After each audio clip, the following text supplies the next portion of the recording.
Well, this is going to be rectifying relative silence I've had on a pretty major topic, and that is public education. I've made a couple videos critiquing the modern university system, the college system, but I think it's fair to say that from pretty much any aspect that we look at it, the public school, the K-12 education system is actually even worse than the university system.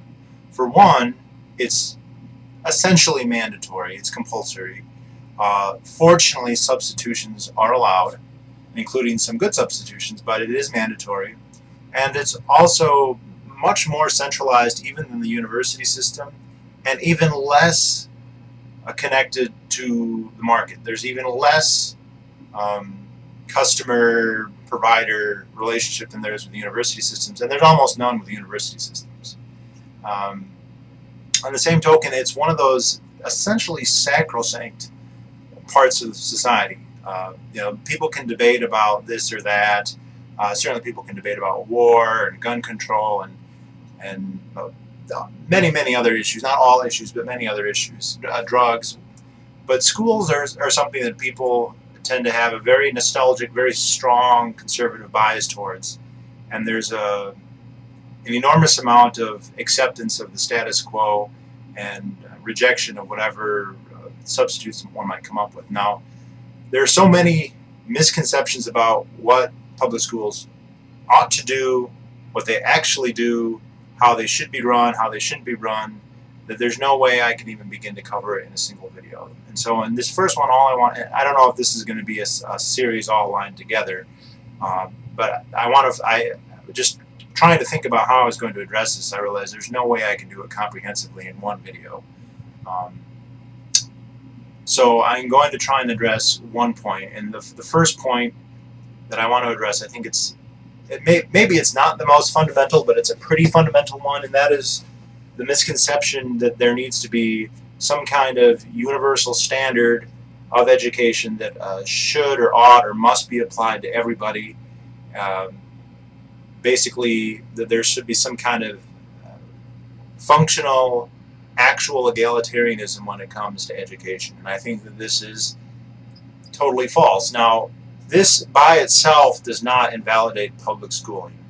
It is theoretically possible to say, yes, education should not be egalitarian. People have, they're varying different needs in terms of education, and not everyone's education is going to be the same, but the government should still provide whatever that is. That's true, and so what I'm saying here is not necessarily invalidating public schools. However, that is not the traditional rhetoric. That's not what you normally hear. Very few people take the opinion that education should be differentiated. When you bring up the idea of a free market in education, the number one that I've experienced, and if people have other ones, let me know, the number one objection I've heard is the idea that then there won't be equal standards.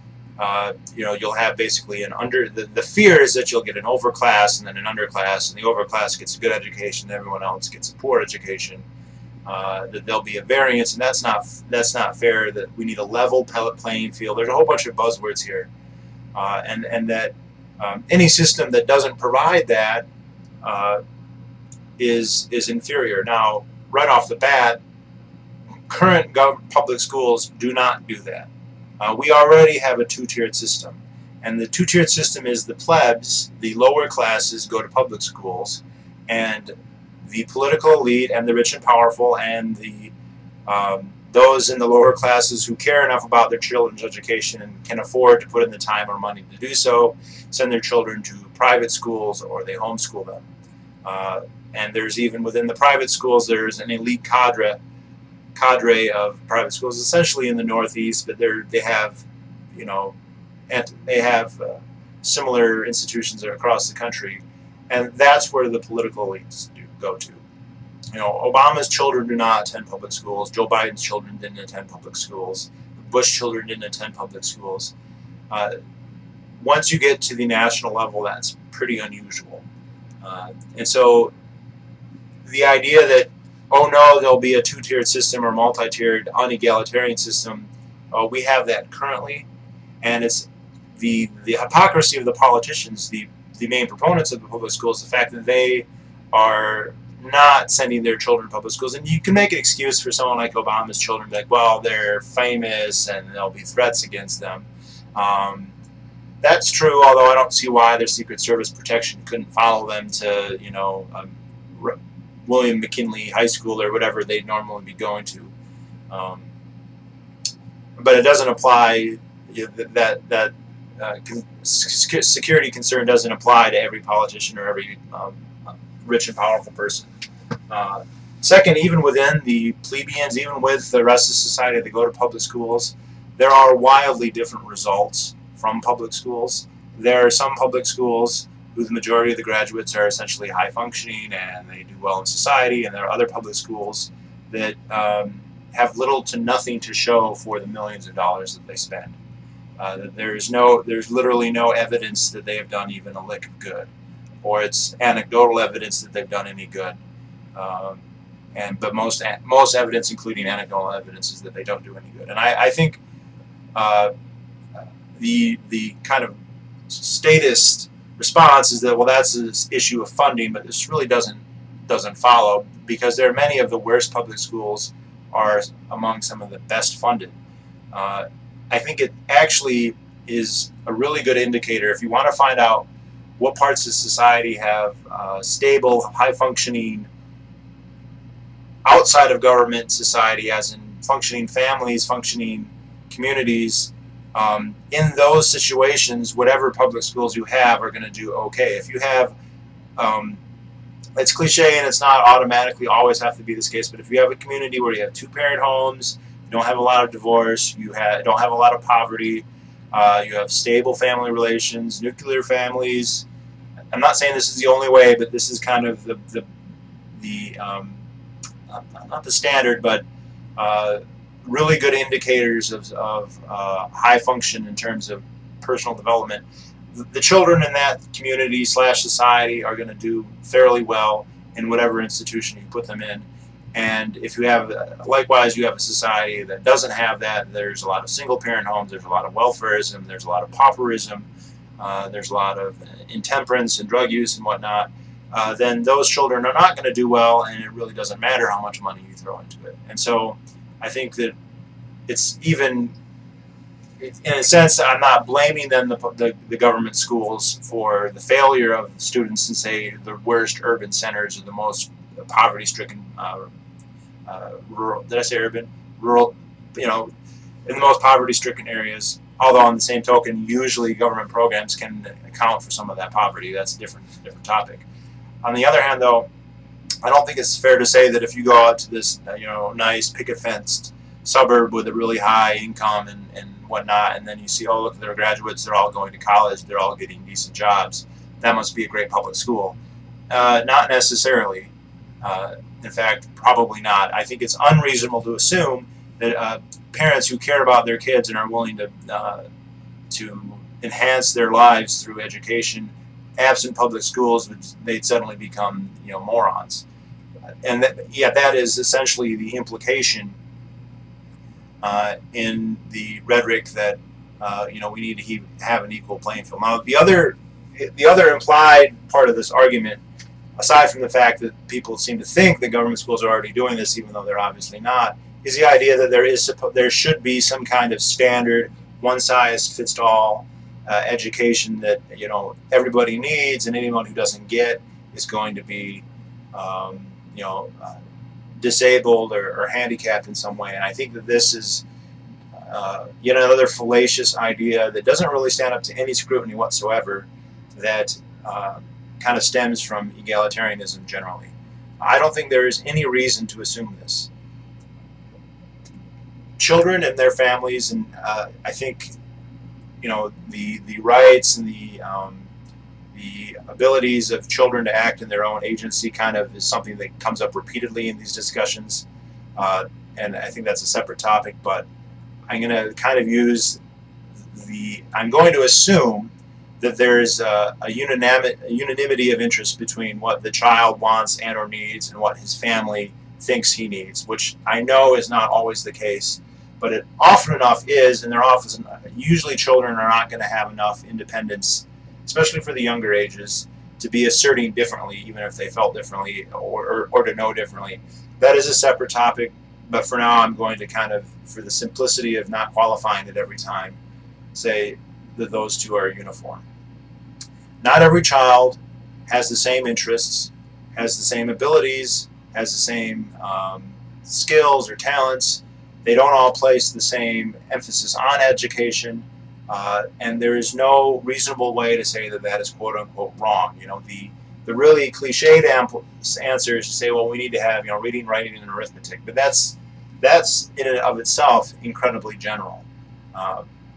Somebody who wants to become a race car driver or a carpenter or a manager at a restaurant or be a waiter is not someone who's going to want the same kind of education, even early on, as somebody who wants to be a physician or an entrepreneur or any number of any two professions. And I'm not classifying these and saying there's a lower and an upper class. I'm saying that there are different goals, and I'm also not saying that education is necessarily just a program to get you ready for the workforce. I am receptive to and personally agree with the ideas that education, the type that I would like anyway, for my kids and for myself, is one that makes you a critically thinking, rational person who is able to, you know, objectively, to the extent that their senses allow, perceive and react to the real world, and is able to have, you know, enough character and self-awareness to develop themselves further. Because I don't think that you can ever hope to get everything you're going to need in one institutional experience. But that's not to say that is the only type of education that's possible. And here's, you know, the problem is when we start talking about public schools, we always are engaged, and this is what's kind of instigating my discussion here, is because I was getting in debates that I was talking about the efficacy of public schools, but the person I was debating with was getting into these minutiae about what should be taught, essentially whether we should teach evolution or not. And the implication there is that there's some kind of standard educational template that everyone should follow, and that evolution, quote unquote, should be included in that. Now, I don't think that that is a sustainable or supportable assumption. I'm not saying I'm against evolution. I totally believe in evolution. But the majority of people in the world could believe whatever they want about creation or evolution, and it would not negatively affect them in even the slightest way. There are probably less than 1/10 of 1% of the jobs on the market that are going to matter whether you believe the Earth is 6,000 or 6 or 4 billion years old, or if you think, or if you believe that humans have Neanderthal DNA under them and not, or Australopithecus is an antecedent, or if Lucy was a fake, or if the Piltdown Man is real. Most people, whether they believe that or not, doesn't really matter. And so, and I'm not saying I don't have an opinion on which one's true. What I'm saying is it's debatable how valid it is to even talk about that in an educational situation. Now, if you want an education, if your values include something where that's likely to be relevant, if you want to have a background in anthropology or some other hard science that might be related, I guess maybe that's not even considered a hard science, I'd have to ask, then it's probably something that you should study. But if not, then it's probably something that you shouldn't study, because it's wasting your time. We have a limited amount of time, and we should prioritize how we use it. And to just say, everybody needs this many hours of, you know, looking at the Scopes trial, and this many hours reading Shakespeare, and this many hours in band class, and this many hours in gym class, does not make a lot of sense to me. Because again, we're not egalitarian. We're not all the same, either in our inclination or our aptitude. And so it makes absolutely no sense to predicate public policy on that assumption, because it's a false assumption. And this is why I think that the debates about, you know, what should the curriculum be are so asinine. I remember watching a television program. I forget what it was even really about, but there was it's at the state level, I believe. Maybe it was the New York City or something.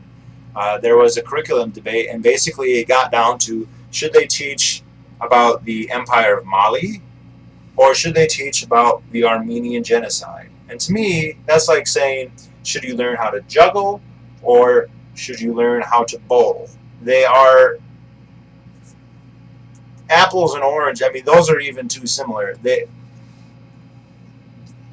Answering that question depends on a whole list of other considerations that are going to be different for every person. If you want to major in history and you want to major in Turkic languages or theology, then it makes more sense to study the Armenian genocide.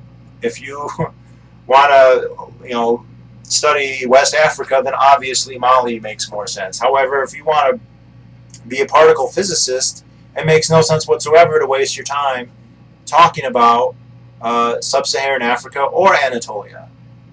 Or it doesn't make sense to spend very much time at all. I mean, this again, I'm not saying people, I think people are going to, not my subscribers, but I think people can watch this and be like, oh, so you're saying that everybody, that if you want to be a particle physicist, that you shouldn't even learn how to read, or if you want to be a mathematician, you shouldn't even, know who Shakespeare is. No, I'm saying that the educational requirements of each person should be tailored to that person, and predicating it, well, that would be ideal. That would be the best possible system. Now that idea can never perfectly happen, no matter what system you have. There are good reasons to assume that a government system could never do that. In fact, they're predicated on the opposite of that.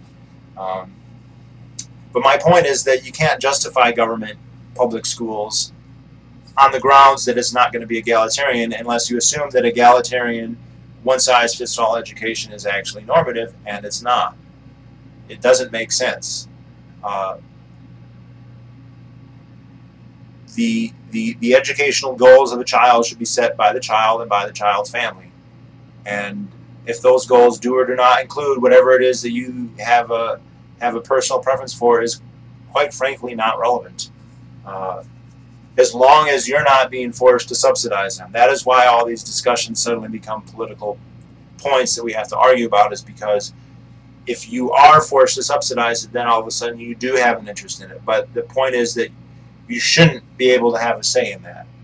It is detrimental to everybody to have this wildebeest sized, I say wildebeest because wildebeests are kind of described as having been designed by a committee, but these committee-based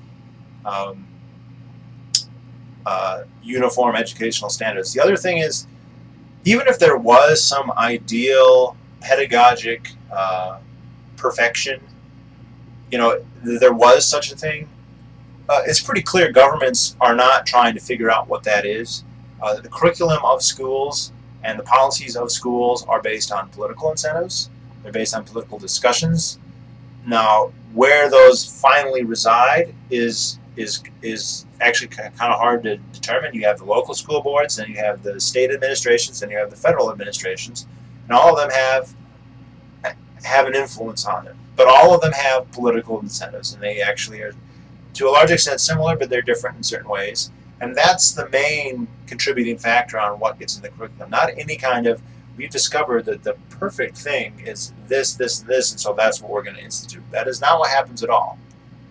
I think the clearest example of this, the cliched one, and I hate to use it because people draw the wrong implication from it, is the insistence of placing creationism in public schools. This is clearly politically motivated. On the other hand, the idea, like I said earlier, the idea that evolution is somehow required, I think also is a political idea. It's not something that is obvious. If you don't, like I said, most careers don't require it. You can have a rigorous scientific, a very rigorous scientific education that doesn't talk about evolution. Science is a broad enough topic that need not talk about evolution at all and still be extremely rigorous. So why that would have such emphasis, I think I have my theories as why that has so much emphasis on it. I think that there are many people, and part of the reason this came up is in the debate. I was having a debate with a gay guy, and he basically wanted public schools to be used in the culture war. He wanted this to be a weapon to be used against fundies, as he liked to call it, fundamentalist Christians. And I was saying, well, what about homeschools? And he was saying, well, homeschools, they're going to get theology. I'm like, well, even though they do get theology, when you give them the standardized tests, they do better than public school teachers. So they're getting all the reading, writing, and arithmetic and more than the public school children. They're just also getting Bible study on top. And he was like, I don't care. That's unacceptable. And to his mind, religion, teaching evolution is a way to invalidate the Bible and to attack fundamentalism. And so that's what he wants it there for. And I have a very strong suspicion that that is the motivation behind a lot of it. Now, that's not to say every politician or every curriculum will ever try to introduce it. That's the reason why, because they can always say, well, it's true, it's science, and so it should be included. Well, not everything that's true and that's science needs to be included in the curriculum, so why exactly is evolution so important? I personally find evolution extremely interesting, and for me it was never a debate whether it was true. My family was sort of moderately religious, but never believed in the literal interpretation of Genesis, and so as far as I can remember, evolution was true, and that the first time I met somebody who didn't believe it was in like 5th grade, when I said that Lucy was an ancestor of humans, and like the girl in my class, she started to cry because she thought it was Adam and Eve, and I was like, who the fuck is Adam and Eve? What is she talking about? I was like, what?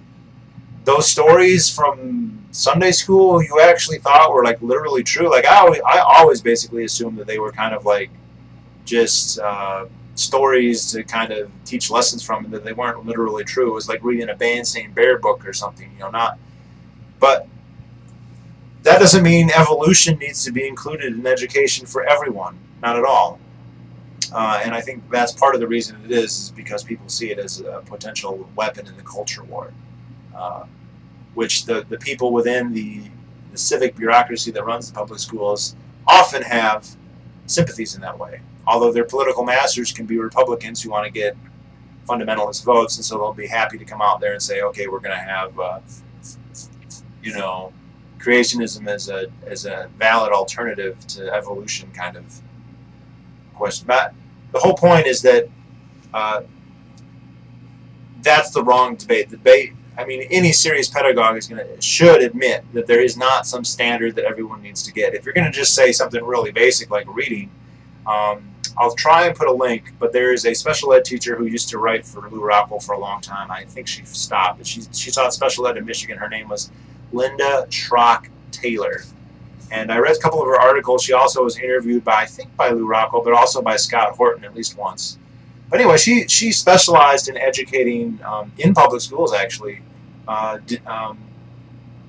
basically learning impaired, not full retard, Down syndrome types, but, you know, educationally challenged kids. And she says for those kids, it takes 100 contact hours to get them to be literate. And she doesn't mean able to phonate the letters. She means literate, like they can read, they can comprehend, they can they know enough that they can learn more. So if they are reading a difficult text, they're able to adapt to actually come to understand it. She says that takes 100 hours, not 12 years. And even then, the public schools fail very often with kids like that. And I say, well, most of the kids who graduate from the school can read. I don't know how many of them would, most of them probably would be literate anyway, even if they hadn't gone to public schools. I think a good counterexample to this that Thomas Sowell, I guess, alerted me to was that, you know, during slavery, blacks were essentially illiterate. Slaves were almost always illiterate, which meant the vast majority, probably 90+% of blacks were illiterate. And within one generation after the Civil War, by the early 1900s, 1910, the literacy rate was pretty high. I don't want to hazard a number and have somebody come and bitch me, but I think it was like 80–90%, something like that. And there was no government program to bring that about. That was because blacks realized that literacy was something that was denied them because of slavery, that it was something valuable, and so many blacks, not literally every single one, even though they were illiterate, decided that they wanted to not be illiterate, or they wanted their children to be literate, and they made a point to try and make that happen. And it wasn't some random, oh, a couple here, a couple there. It was a very large proportion, a super majority, I think, were able to become literate without the government coming in and saying, here's a program, here's this. If you look at it today, the government is essentially undoing that progress, and now you have a large number of illiterate blacks who are attending public schools and urban housing developments and places where government spending is very, very high. So The idea, I mean, if that's all you need, then government schools take way too much time and have way too much of a failure record to be considered very, very useful. Other than, I mean, literacy is significantly important, that I would question anybody who had educational values that didn't include it unless they had developmental difficulties that literally made it impossible for them to ever read. That being said, how much emphasis should be placed on it is debatable. And I'm not one to say, well, we're going to standardize it for everybody just to incorporate something that I think would likely be considered very important. I think it's actually safe enough to assume that it would be, because, like I said, with the example with the slaves, that was the case. And I also, you know, the retort here that no one will be able to read is clearly not correct. The United States was one of the most literate societies in history, albeit based on a need to read the Bible, before the public school movement began, and certainly before the public school movement became very, very powerful. And go and read the political discourse from the 19th century, especially the early and mid, but to a lesser extent the later 19th century.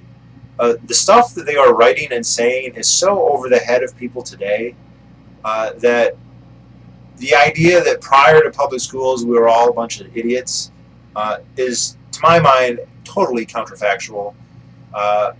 Maybe there's some study that says there was a lot of illiteracy, but I've never seen it. The idea that we were all just dumb brutes and the government came and gave us literacy, I think is totally ahistorical. If someone wants to contradict me on that or debate, I'm sure they can. It's a big enough society you could probably bring evidence to bear either way. But look, I mean, Hooked on Phonics can teach kids to read relatively quickly and very cheaply, and the public schools don't. I mean, kind of where this is going to go is, if in fact there isn't some standard education that should be imposed on everybody, which to me I think is obvious. And again, if anyone disagrees, let me know. Then the next question is the government able to really do that? And the answer is no. For one, it would not be egalitarian. You know, if they say, okay, my educational needs are, I want to work in animal husbandry, so I'm going to need a ranch and a whole bunch of dairy cows and a couple of, and I have to do intensive biology and blah, blah, blah, and someone else wants to be, an office worker. Those entail radically different educational paths, and I'm using career-based just because it's the easiest to make examples of, but that's not necessarily the case. We could say I want a high focus on rationality and able to adaptability, or another educational model where there's going to be a lot of rote learning, or either way they're going to entail radically different resource allocations. They require very different expenditures, and it's just not fair. The government can't say, well, your education is going to cost this much, and your education, getting what you want, is going to. There's no way. The other problem with it is the government, and so they have to attach strings. If they don't attach strings, this is kind of the vulgar libertarian idea of educational reform. Would be like a voucher system where they say, okay, everybody gets this amount of money, and then you can spend it however you want. But that implies that everyone wants to spend the same amount, where some people may want to spend more and some people may want to spend less. It also means that, okay, so we're just going to go and I'm going to let my kids buy all the video games he wants with his vouchers because I think that's what's best for his education, or we're just going to go to the zoo every day, or we're going to go to the museum every day, or I'm going to enroll him in every kind of sport. It's going to pay for his hockey bills, and it's going to buy him a new instrument, or we're going to buy him a piano and give him lessons.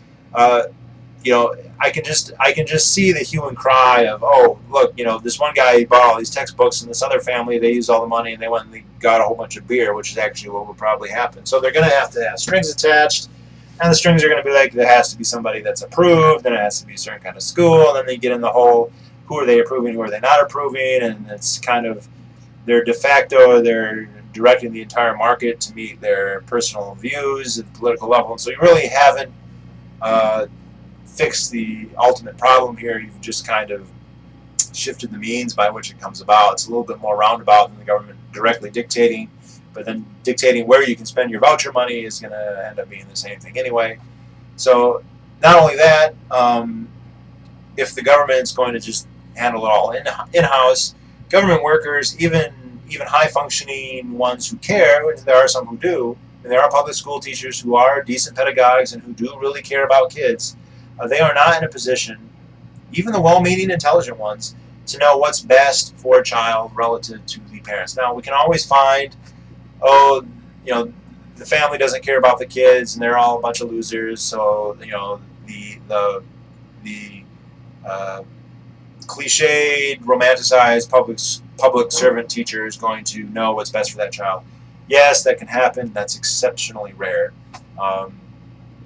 Even the well-meaning ones, they don't have enough time to look at every child and be like, okay, well, what would be best for you would be this, or best for you would be that, and then to follow their progress and be like, okay, well, this is working out, this is not working out, we need to re-emphasize this and de-emphasize that, and you know, maybe you change your mind. No, they don't have the time or the resources to do that, and they don't have. I mean, the current institution wouldn't allow this at all. I mean, you could have your one teacher be like, you start the 4th grade, which John Taylor Gatto points out that the entire grading system is one to indoctrinate you into accepting a class position. That's the whole point. You know, we say classes. You know, when I read that, that's actually quite ironic, because you have those people who've got to have public schools, because then there'll be these 2 classes. Well, public schools are divided into classes, and the classes are basically arbitrary. They're set by age, which does not tell you anything about the aptitude or the interests of the child. And I'm not just saying so you should let, you know, smart kids move up. I'm thinking the whole point is to regiment you and to think, this is my class, I should accept this. So, you know, and then when you become a grown up, then it's like, well, let the government decide that, because that's their job. I'm in the voting class, and they're in the deciding everything class, which is what it really comes down to. You know, oh, we get to vote, and then they get to decide everything. So, where was I going? That's a really good point that John Taylor Gatto brought up. And of course, his critique of public schools is absolutely devastating, and it couldn't come from a higher authority. Anyway, where I was going on, now I remembered. Say you have, you know, your 1st grade teacher's like, this is going to be what you're going to do. Well, your 2nd grade teacher is going to be like, oh, I changed my mind. You know, the idea that you're going to get years and years, you know, accepting for now the fact that you even need years and years of consistent, you know, programming towards what you want is just totally asinine. There's no way. Government programs change every election. They're not going to, you know, keep it. They have no interest in it. They're going to get paid the same whether they, you know. And everyone had great teachers. I had great teachers, but you know, we have this tendency then to overestimate them in the grand scheme of things. You know, my best teachers, if I was lucky, I had them 1 period a day, so 1/7 of the class period, and the other 6. They would have all been mediocre or terrible, and I had a couple who were just literally just dialing in. I had one in particular. There were a couple who were like this, but there was one who he didn't even try and hide it. He was in the union. He had tenure. He was really interested in union politics. He was always writing letters, and he's always, you know, bitching to the state government and writing letters to the editor. And whenever they had union meetings, he was always going to those. And whenever, you know, just. That's what he really cared about, and then and he got his paychecks, which would allow him to, you know, have a boat and go fishing and, you know, do trap shooting or whatever. I'm sure he's a great guy, but you know, his lesson plan was the same one he used every single time for like literally decades. You know, we can come in, he's just sitting there watching the clock. He's watching the clock more than the students are. He's not an idiot guy, but you know, for every great teacher, there's a couple of them, and there's a couple other ones who are kind of halfway through the process. You know, maybe sometimes they get into it, but usually not. I mean, and to just say, well, you know, all that time was spent. How much do you actually remember? How much did you actually learn? How much of it was actually valuable? You know, for me, it was always very, very frustrating, because I'm a bit of a bookworm. There are always certain topics that I found really, really interesting, like history or geography or music. I was a huge band geek. And I could have easily spent all day just doing those 2 songs. I could have spent all day reading history, or half the day reading history and half the day playing my clarinet. And the end of the result would have been, I would have been a way better historian, I would have been a way better clarinet player. But instead, I had to divide my time, and I had to take wood shop, which I didn't care about, even though there's useful skills in that, and, you know, whatever. And I had to take physics, and I don't use physics in my job, and I never, you know, and math, like, you know, once you get past a little bit of algebra, it really becomes impractical for almost any job. That doesn't mean I'm not interested in it. Doesn't mean I say math is stupid. No, math is cool, and someday I'd like to learn a lot more of it. But the idea that you got to have this much, and otherwise, no. What the day was 1 or 2 hours a day, and sometimes, depending on the year, no hours of the day were worthwhile, and the rest of it was a hindrance. It was in my way. It was me wasting my childhood. And as John Taylor Gatto would say, it's extending your child. Now, this is getting kind of into other critiques of public schools that I don't want to go into. It's already almost a 40-minute video, and I haven't even started to talk about that many of the problems of public schools. Just that the idea that there is this one standard, that public schools are even doing that, is completely false. The idea that they should, though, is highly dubious. And the idea that they could do a varied system that accounts for individuality, something that actually exists in the real world, that's actually quantifiable and qualifiable. And we can look at people, and every physical characteristic we can judge, they're different. And every mental characteristic that we're able to measure, and our ability to measure mental characteristics is pretty rudimentary at this point. I mean, there's the famous IQ, but there's other rubrics, personality tests, and but any of them we can use. We don't come up with the same answers. And even if we have trouble with how we measure it, isn't it just common sense? Doesn't everyone realize that not everyone has the same fucking brain?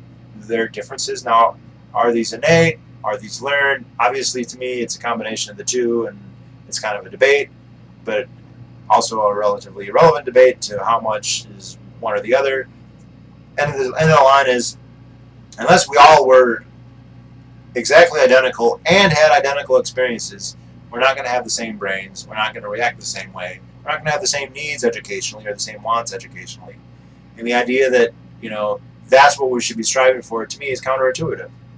It doesn't make any sense. And so to predicate and justify a system because it's going to do that, even though it doesn't, makes no sense whatsoever. So I don't know if my next video is going to be about education or not. There's a lot more of other topics I have to be talking to. Sometimes they get into conspiracy theories about, oh, Prussia, and they're making us all obedient, whatever, which I agree with all that, but it's just that kind of goes into territory that people aren't really, you know, that useful, or aren't always that receptive to.